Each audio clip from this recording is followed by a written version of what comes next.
20वीं शताब्दी के उत्तरार्ध में हिंदी भाषी समाज की सांस्कृतिक एवं साहित्यिक चेतना को गढ़ने वाले चंद साहित्यकारों की यदि गणना की जाए तो धर्मवीर भारती उनमें अग्रणी थे। आधुनिक हिंदी साहित्य के प्रमुख लेखक, सामाजिक विचारक, कवि और नाटककार डॉक्टर धर्मवीर भारती प्रसिद्ध पत्रिका धर्मयुग के प्रधान संपादक थे। इस पत्रिका ने 20वीं सदी में धर्मवीर भारती के संपादन में हिंदी साहित्य में आधुनिकता के संस्कार को गढ़ने में तथा अनेक रचनाकारों को मंच प्रदान करने का अति महत्वपूर्ण कार्य किया। उनके साहित्यिक अवदान को देखते हुए डॉक्टर धर्मवीर भारती को 1972 में पद्मश्री से सम्मानित किया गया। उनका उपन्यास गुनाहों का देवता हिंदी साहित्य के इतिहास में एक महत्वपूर्ण रचना मानी जाती है। तत्कालीन इलाहाबाद, जिसे आज प्रयागराज कहा जाने लगा है, के अतरसुइया में धर्मवीर भारती का जन्म 25 दिसंबर 1926 को हुआ था। इंटरमीडिएट में पढ़ते हुए गांधी जी के आह्वान पर पढ़ाई छोड़ आज़ादी की लड़ाई में कूद पड़े। कालांतर में सशस्त्र क्रांतिकारी दल में शामिल होने के सपने भी मन में संजोने लगे, पर अंततः इलाहाबाद विश्वविद्यालय में स्नातक की पढ़ाई के लिए दाखिला लिया। स्नातकोत्तर की पढ़ाई के दौरान ही श्री पद्मकांत मालवीय के साथ अभ्युदय में काम किया। इलाचंद्र जोशी के साथ संगम में काम किया, पत्रकारिता के गुर सीखे और कुछ समय तक हिंदुस्तानी एकेडमी में भी काम किया। डॉक्टर धर्मवीर भारती ने उन्हीं दिनों खूब कहानियां भी लिखीं। मुर्दों का गांव तथा स्वर्ग और पृथ्वी नामक 2 कहानी संग्रह छपे। छात्र जीवन में धर्मवीर भारती पर शरद चंद्र चट्टोपाध्याय, जयशंकर प्रसाद और ऑस्कर वाइल्ड का बहुत प्रभाव बताया जाता है।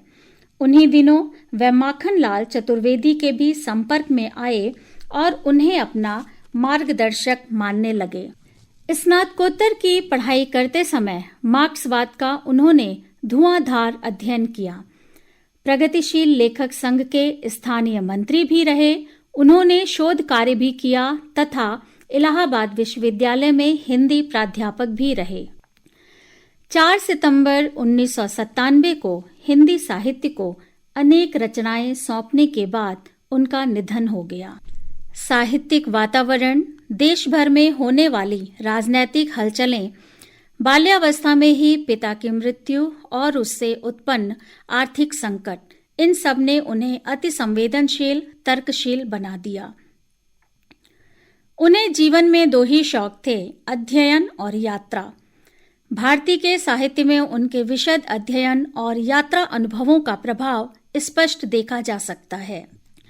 उन्हें आर्य समाज की चिंतन और तर्क शैली भी प्रभावित करती है और रामायण, महाभारत और श्रीमद् भागवत भी। प्रसाद और शरद चंद्र का साहित्य उन्हें विशेष प्रिय था।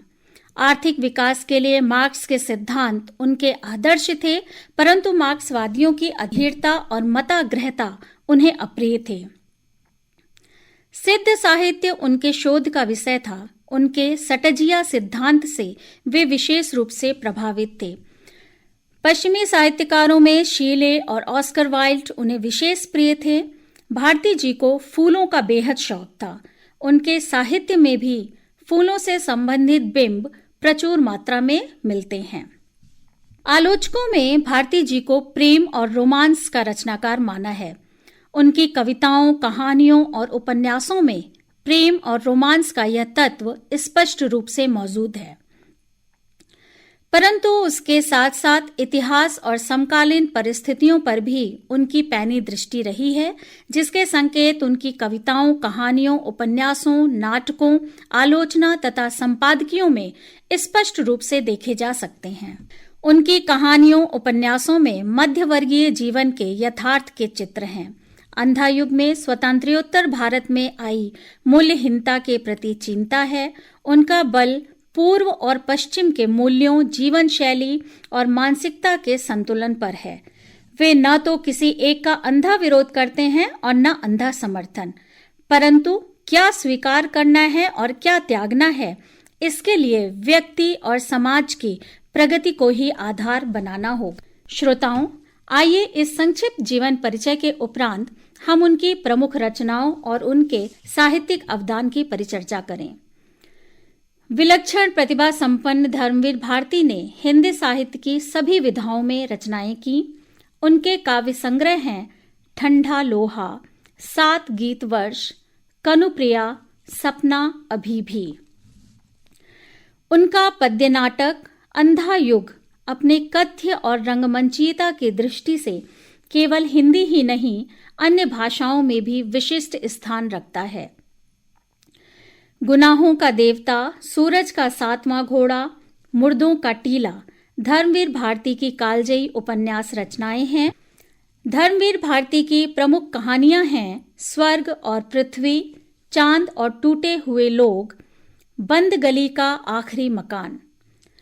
उनके द्वारा रचित प्रसिद्ध निबंध हैं ठेले पर हिमालय, कही अनकही, पश्यंती, साहित्य, विचार और स्मृति।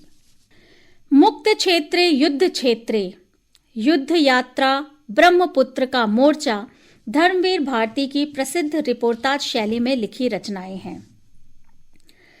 उक्त रचनाओं के अतिरिक्त उनकी साहित्यिक यात्रा का आकलन उनके द्वारा संपादित महत्वपूर्ण पत्र पत्रिकाओं का उल्लेख किए बिना संभव नहीं है। उन्होंने अभ्युदय, संगम, आलोचना निकष और धर्मयुग जैसी प्रसिद्ध पत्रिकाओं का संपादन किया, जिससे ये सभी पत्रिकाएं साहित्य में विशिष्ट स्थान प्राप्त कर सकीं। कहना न होगा कि उनके साहित्यिक अवदान के कारण उन्हें दर्जनों पुरस्कारों से सम्मानित किया गया, जिनमें प्रमुख हैं पद्मश्री पुरस्कार, संगीत नाटक अकादमी फेलो, साहित्य अकादमी, भारत भारती सम्मान, गणेश शंकर विद्यार्थी पुरस्कार, व्यास सम्मान, महाराष्ट्र गौरव सम्मान आदि। साहित्यिक प्रवृत्तियों की दृष्टि से प्रेमचंद युगीन साहित्य ने जहां सामाजिक, राजनीतिक एवं ऐतिहासिक प्रवृत्तियों को अपनी रचनाओं के केंद्र में रखा, वहीं प्रेमचंदोत्तर उपन्यासकारों ने समाज से अंतःक्रिया करते हुए मनुष्य की सूक्ष्म समस्याओं, उनकी मनोवृत्तियों और अंतर्द्वंद्वों को अपने उपन्यासों और नाटक रचनाओं का वर्ण विषय बनाया। धर्मवीर भारती ने अपनी रचनाओं में इन्हीं अंतर्द्वंद्वों और मनस्थितियों का चित्रण किया है। धर्मवीर भारती की मनोवैज्ञानिक उपन्यासकार के रूप में ख्याति उनके पहले उपन्यास गुनाहों के देवता के कारण हुई। उन्होंने चंदन और सुधा के मध्य सहज आकर्षण, विकर्षण और अंतर्द्वंद के माध्यम से रोमांटिक प्रेम का चित्रण करते हुए मनोदशाओं को यथार्थ की भावभूमि पर परखने का कार्य किया है। 1952 में प्रकाशित सूरज का 7वां घोड़ा सिर्फ रचना शैली की नूतनता के कारण महत्वपूर्ण नहीं माना जाता, बल्कि निम्न मध्य वर्ग के स्त्री समाज के अंतर्द्वंद्वों और संघर्षों को किस्सा गोई की शैली में प्रस्तुत करने के कारण भी इसकी सराहना की जाती है। धर्मवीर भारती उपन्यासकार, नाटककार के साथ एक कवि, संपादक और कहानीकार के रूप में भी विख्यात हुए। धर्मवीर भारती के कथा, उपन्यास, नाटक एवं कविता साहित्य का यदि समग्र आकलन किया जाए तो यह स्पष्ट कहा जा सकता है कि स्वाधीनता संग्राम एवं मनोवैज्ञानिक व अनुभवपरक धारा के रचनाकारों में धर्मवीर भारती श्रेष्ठ रचनाकारों की पंक्ति में हैं। उनके साहित्य में एक तरफ अश्रुपूर्ण भावुकता, रोमानियत और इससे सिंचित जीवन की विसंगतियों, विडंबनाओं और रूढ़ियों के चित्रण हैं, तो वहीं सामाजिक रूढ़ियों, पराधीनता तथा मानव स्वतंत्रता की चेतना को अभिव्यक्त करने वाले प्रसंगों की भी धर्मवीर भारती के रचना संसार में प्रचुरता है। स्वातंत्र्योत्तर भारत की हताशा और विफलता व त्रासदी का चित्रण गुनाहों का देवता, सूरज का 7वां घोड़ा में विद्यमान है। साथ ही यह भी उल्लेखनीय है कि अपनी कहानियों, कविताओं से लेकर उपन्यासों में भारती जी का ध्यान कथन शिल्प पर अधिक रहा है, जो कहीं कहीं विषय वस्तु की केंद्रीयता और सहज संप्रेषण को बाधित भी करता है। किंतु यही धर्मवीर भारती की रचनाओं की विशेषता भी बन जाता है। धन्यवाद।